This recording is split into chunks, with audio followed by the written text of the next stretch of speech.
Here I've got BLU Vivo Go, and let me show you how to add photo to a contact on the following device. So at first you have to open your phone dialer, then pick the contact that you would like to add this profile picture to, select edit icon,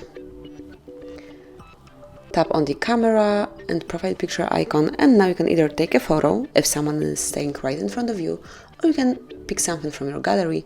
If you would like to choose something from your gallery, just click on choose photo. And now go to the one that you would like to apply. In my case it's this one. Now we can personalize it and then click on done. And as you can see, you've just added photo to a contact. Just tap on confirmation mark to save the changes. And from now on, every time Rooney will be calling you, you'll be able to see this profile picture. So this is it, that would be all. This is how you can smoothly and easily add photo to a contact in your BLU Vivo Go. Thank you for watching. Please subscribe our channel and leave the thumbs up.